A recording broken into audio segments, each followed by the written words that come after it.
어느 무인의 세격과 재산 불리기. 조선 초기 활을 잘 쏘아 명궁 소리를 들었고 말에 탄 채 막대기로 둥글게 만든 공을 치는 무의의 격구에서도 당대 제1인자라는 평가를 받은 무인이 있었습니다. 일찍이 무과에 급제한 그는 정칠품 부사정으로 재직하던 1442년 6월 중국 사신 오양이 관계한 기생 패강하와 통정했다가 들켜 의금부의 탄핵으로 장 80대형을 받았습니다.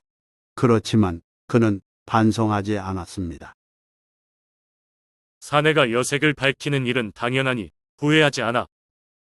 그의 이름은 봉석주이며 무술이 출중해 1453년 내금위가 된 그에게 출세 기회가 생겼습니다. 그 해에 수양대군이 정권 탈출을 목적으로 반대파를 숙청한 계유정난에 참여해 공신이 됐고 세조로부터 두터운 신임을 받았습니다. 그는 강성군에 봉해지면서 노비와 전답을 하사받았고 이때부터 본격적으로 탐욕을 드러냈습니다. 세조 2년에 여서충신이 단정보기를 꾀하다가 사전에 붙잡히는 사건이 일어났습니다.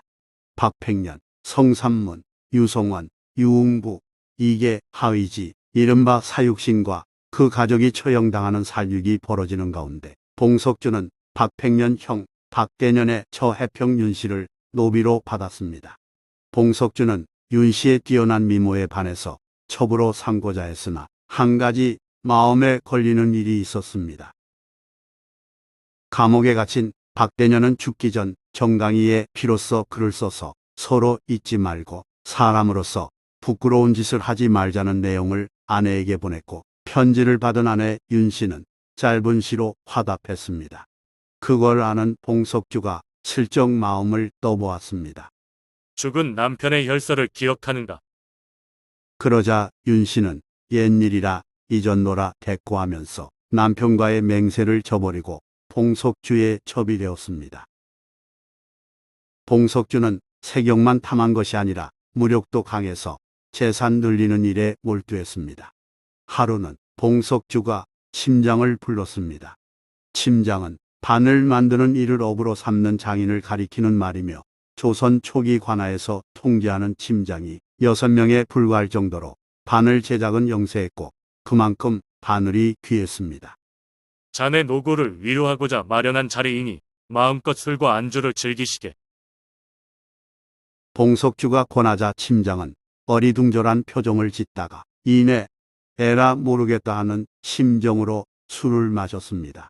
침장이 어느 정도 취했을 때 봉석주가 짐짓 노그러운 듯 말했습니다. 즐거이 마시는 모습을 보니 내 마음이 참 좋네. 혹시 바늘 몇십 개만 내게 줄 수 있겠는가? 침장은 그제야 봉석주의 의도를 알아채고 별 수 없이 응했고 감독자의 눈을 피해 바늘 수십 개를 바쳤습니다. 침장으로부터 바늘 수십 개를 얻은 봉석주는 묘한 미소를 지으며 중얼거렸습니다. 이제 바늘을 튀어볼까나. 봉석주는 하인에게 그 바늘을 주며 지방으로 가서 시골 사람들에게 나눠주라고 지시했습니다. 바늘 한 개에 달걀 한 개씩 바꾼 후 그 달걀을 두루 그 사람에게 맡기거라. 하인이 시골에 가니 사람들이 너도 나도 바늘을 달라기에 좋은 달걀을 신중히 골라 바꿨습니다. 하인은 바늘을 주고 받은 달걀을 주인에게 돌려주면서 말했습니다. 곧 찾으러 올 테니 이 달걀을 잘 보관하고 있게.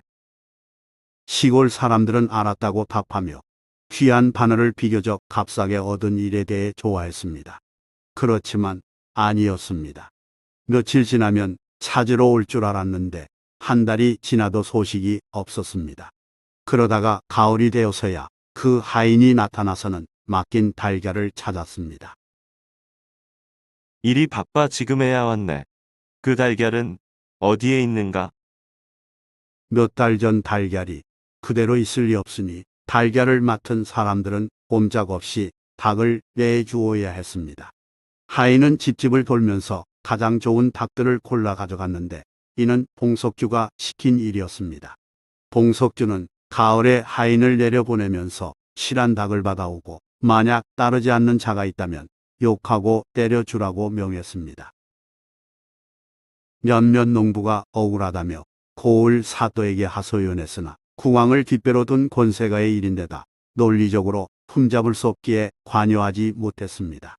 봉석주의 탐욕은 여기서 그치지 않았습니다. 봉석주는 어느 날 많은 사람에게 세못을 주어 한강 상류로 보내며 말했습니다. 너희들은 산골짜기 속으로 들어가서 벌목해놓은 목재가 흐트러져 있으면 이리저리 하거라. 명을 받은 수하들은 즉시 한강 상류 골짜기로 가서 보이는 대로 목재 대가리에다 슬그머니 못을 박았습니다.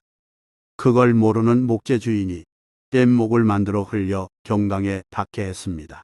경강은 뚝섬에서 양화 나루 사이에 한강 일대를 이루는 말인데 봉석주는 그곳에서 기다리고는 모두 자기 목재라고 주장했습니다.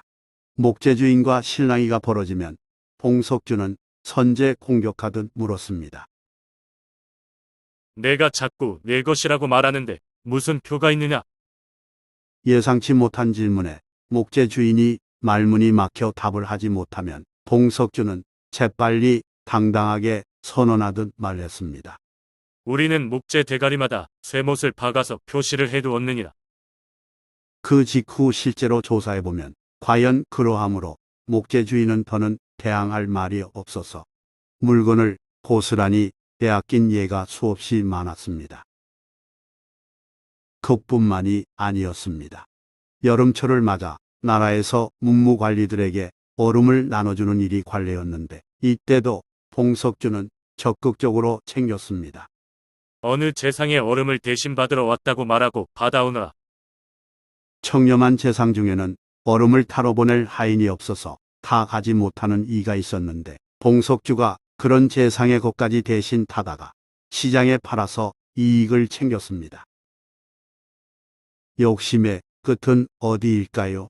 봉석주는 전라도 수군절도사로 있을 때 군졸들을 시켜 여러 섬을 개간하여 참깨, 목화 등을 심게하고 거둬들여 그의 창고는 엄청난 곡식과 재물로 가득했습니다. 그는 벼슬이 갈렸을 때 그 많은 재산을 배로 실어 돌아왔는데 거기에는 나라 재물도 섞여 있었습니다. 봉석주는 귀무 횡령죄로 탄핵받아 톡되었다가 얼마 지나지 않아 석방됐습니다.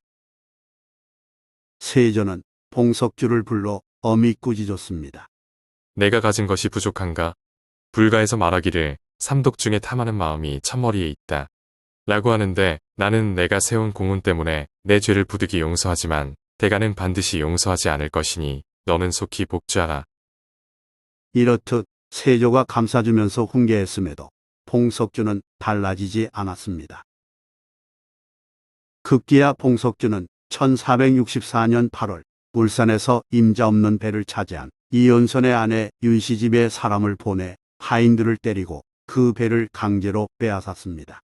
이 일로 탄핵이 있자 세조는 봉석주를 불러 마지막으로 경고했습니다. 내가 어찌 형벌과 상을 주는 권리를 마음대로 하는가? 이연손 아내는 중궁의 자매인데 어찌할 사람을 보내어 그 집을 수색 체포하였는가?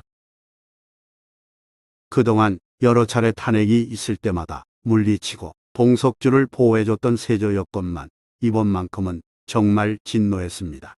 왕비의 자매를 욕보인 일이므로 왕가 채통과도 관련된 까닭입니다.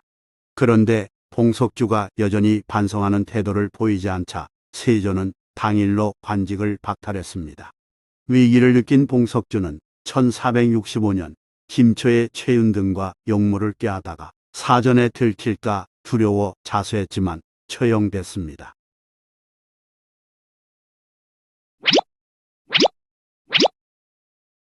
좋아요 및 구독은 영상 제작에 큰 힘이 됩니다. 고맙습니다.